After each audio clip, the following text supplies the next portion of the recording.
नमस्कार, देख रहे हैं झकास भारत और मैं हूं रविकांत। मुकेश सहनी को लेकर बिहार में सियासी उथल पुथल इतना ज़्यादा मच चुकी है कि मुकेश सहनी को बीजेपी ने, वही बीजेपी जो बिहार विधानसभा में अपने कोटे से सीट लड़ने के लिए दी थी, और मुकेश सहनी अपने विधानसभा चुनाव हार भी गए थे, मगर एमएलसी भेजकर मंत्री उन्हें बनवाया और मंत्री पद भी अभी मौजूद है। मगर आगे रहेगी या नहीं रहेगी, ये बातें अब काफ़ी शोरगुल मचा रही है। उनके बीजेपी के नेता अजय निषाद कह चुके हैं कि कोई रहे या जाए कोई फ़र्क नहीं पड़ता है। फिर वहीं बिहार विधानसभा जो चल रही है, वहाँ से निकलते हुए बीजेपी के नेताओं का यह जो सवाल था, जो जवाब था उन सवालों का, उससे साफ हो रहा था कि मुकेश सहनी बैकफुट पर आ गए हैं।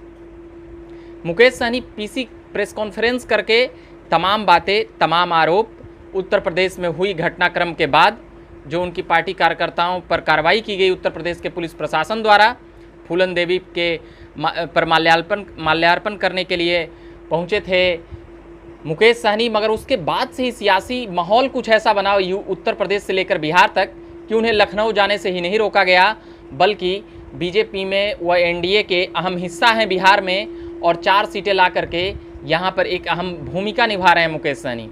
मगर बीजेपी ने साफ तवज्जो देने से मना कर दिया, और शाहनवाज हुसैन तो यहाँ तक कह दिए कि उत्तर प्रदेश में हमारे चेहरा योगी आदित्यनाथ ही हैं और योगी आदित्यनाथ ही होंगे, कोई कितना भी कह ले।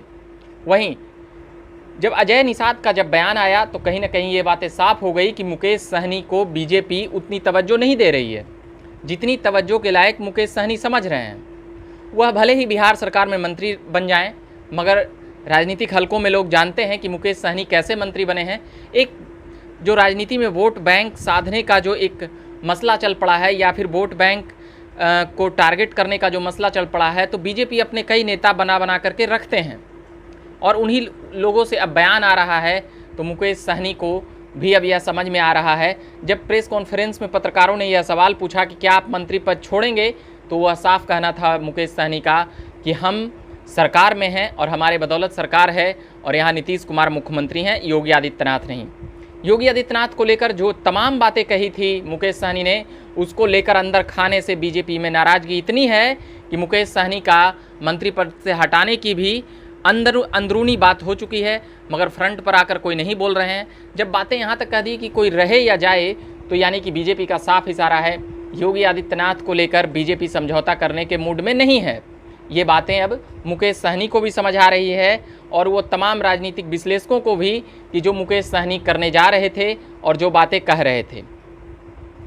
ये बातें थी फूलन देवी को लेकर के, जब वह जा कर के वहाँ पर माल्यार्पण और तमाम तरह के स्टैचू बनवा करके पटना में भी, वो अपने कार्यालय में भी, वो अपने घर पर भी, जिस प्रकार से फूलन देवी का वो कर रहे थे माल्यार्पण और उनकी शहादत दिवस मनाने की जो बातें कह रहे थे, कहीं ना कहीं बीजेपी उनको राजनीतिकरण को रोकने के लिए कही, और बीजेपी साफ मुकेश सहनी को तवज्जो देते हुए नहीं नजर आई।